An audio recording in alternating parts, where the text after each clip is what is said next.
నమస్కారం. Doctor Rao's dental YouTube ఛానల్కి స్వాగతం, సుస్వాగతం. డాక్టర్ ఓ నాగేశ్వరరావు గారి గురించి ప్రత్యేకంగా చెప్పాల్సిన అవసరం లేదు. 25 సంవత్సరాల నుండి గాంధీ ఉస్మానియా హాస్పిటల్లో అనుభవం కలిగి ఉన్నారు. హైదరాబాద్లోని అమీర్పేట్లో 38 సంవత్సరాల నుండి ప్రాక్టీస్ చేస్తున్నారు. డాక్టర్ గారు ఈ యూట్యూబ్ ఛానల్ని స్టార్ట్ చేయడానికి గల ముఖ్య ఉద్దేశం సామాన్యులకు దంత పరిజ్ఞానం కలిగించడమే ఆయన ముఖ్య లక్ష్యం. అయితే ఈ అవకాశాన్ని ప్రతి ఒక్కరూ సద్వినియోగం చేసుకోవాలని కోరుకుంటున్నాం. అయితే ఈరోజు డాక్టర్ గారిని అడిగి దంత సమస్యల గురించి కొన్ని విషయాలు తెలుసుకుందాం. నమస్కారం డాక్టర్ గారు. నమస్తే అండి. డాక్టర్ గారు, ఇప్పుడు కొంతమందికి పై దవడ పళ్ళు ఎత్తుగా ఉంటాయి, అలాగే కింద పళ్ళు చిన్నగా ఉంటాయి. అలాంటి వారికి ఎటువంటి ట్రీట్మెంట్ చేయొచ్చు అంటారు? మనం చూస్తూ ఉంటాం, కొంతమందికి ఈ పై దవడ ఈ ముందుకు తోసుకుని వచ్చేసినట్టు కనిపిస్తూ ఉంటుంది. అంటే పెద్దగా ఉన్నట్టు కనపడుతూ ఉంటుంది అన్నమాట. ఈ పెద్దగా ఉండి కింద దవడ పళ్ళు ఇవి చిన్నగా ఉంటాయి, అంటే లోనికి తోసిపోయి ఉంటాయి. అంటే మనం మాట్లాడినప్పుడు పై పళ్ళే కనపడతాయి కానీ కింద పళ్ళు కనపడవు. తర్వాత ఈ పెదవి ఎప్పుడు కూడా వాళ్ళు మూసుకోలేరు. అంటే ఈ పళ్ళు అన్నీ కూడా ఈ పై దవడ అంతా కూడా పెద్దగా ఉండటం వల్ల వాళ్ళకి ఈ పెదవి అది పైకి ఉంటుంది, సగం పళ్ళు బయటికి కనపడుతూ ఉంటాయి. వాళ్ళు ఏంటంటే ఎప్పుడు నవ్వినట్టే ఉంటారు అన్నమాట. అంటే పళ్ళు కనపడుతూ ఉంటాయి కాబట్టి నవ్వినట్టు పళ్ళు బయటికి కనపడుతూ ఉంటాయి. ఇట్లాంటి వాళ్ళకు కూడా కొంతమందికి క్లిప్స్ వేయచ్చు, క్లిప్స్ వేసి దాన్ని సరి చేయొచ్చు.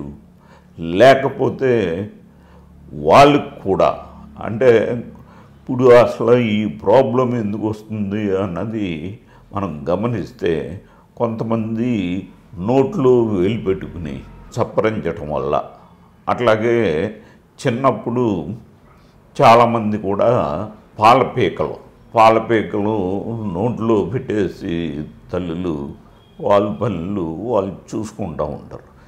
దాంతో ఏమవుతుందంటే అంటే ఎక్కువ టైం వాళ్ళు ఈ పాలపీకలను చిగుతూ ఉండటం వల్ల ఆ పై దవడ ఇది పైకి వెళ్ళిపోతుంది అన్నమాట. కాబట్టి ఈ పరిస్థితుల్లో అక్కడ క్లిప్పు వీలవుతుందా, లేకపోతే ఆ పళ్ళకి రూట్ కెనాల్ చేసి వాటికి మనం క్యాప్స్ పెడితే బాగుంటుందా అన్నది ఆలోచించి మనం చేయవలసి ఉంటుంది. మొత్తం మీద అట్లాంటి వాళ్ళకి కూడా ట్రీట్మెంట్ ఉంది. కాబట్టి చాలామంది ఏంటంటే నా పళ్ళు ఎత్తుగా ఉన్నాయని చాలా చాలా మానసికంగా బాధపడుతూ ఉంటారు. అట్లాంటి వాళ్ళకి ఏంటంటే నాకు దేవుడు ఇదే పళ్ళు ఇచ్చాడు కాబట్టి నేను జీవితాంతం ఇట్లాగే ఉండాలి అని చాలా బాధపడిపోతూ ఉంటాను. కాబట్టి అట్లాగా బాధపడకుండా అట్లాంటి వారికి కూడా ట్రీట్మెంట్ చేయవచ్చు. అట్లాంటి వాళ్ళ పళ్ళను కూడా ఈ విధంగా చేయవచ్చు. ఇప్పుడు అట్లాంటి వాళ్ళు ముందే అంటే చిన్నతనంలోనే వాళ్ళు గ్రహించితే ఈ బోన్ కూడా మనం దాన్ని వంచి అది చిన్నగా చేసి అది క్లిప్ ద్వారా బోన్ కూడా చిన్నగా చేయొచ్చు.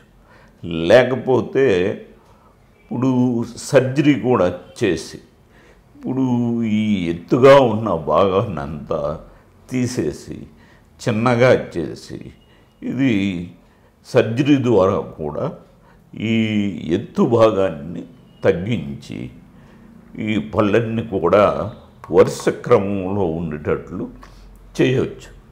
కాబట్టి ఈ విషయాన్ని గమనించి ఇప్పుడు ఓకే బాధపడకుండా ముఖ్యంగా అమ్మాయిలు ఏంటంటే అది అద్దంలో చూసుకుంటూ, అంటే ఎవరు లేనప్పుడు అద్దంలో చూసుకుంటూ ఓకే బాధపడిపోతూ ఉంటారు.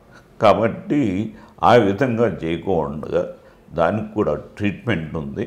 కాబట్టి మీరు ఆ ట్రీట్మెంట్ని అవాయిడ్ చేసుకోవాలని మా ఉద్దేశం. విన్నారు కదండి, పళ్ళ సమస్యల గురించి అలాగే దంత సంరక్షణ గురించి డాక్టర్ గారు మంచి మంచి విషయాలు, అలాగే ఎటువంటి జాగ్రత్తలు తీసుకోవాలి చాలా వివరంగా తెలియజేశారు. మా వీడియో కనుక మీకు నచ్చినట్లయితే లైక్ చేయండి, షేర్ చేయండి, సబ్స్క్రైబ్ చేసుకోండి.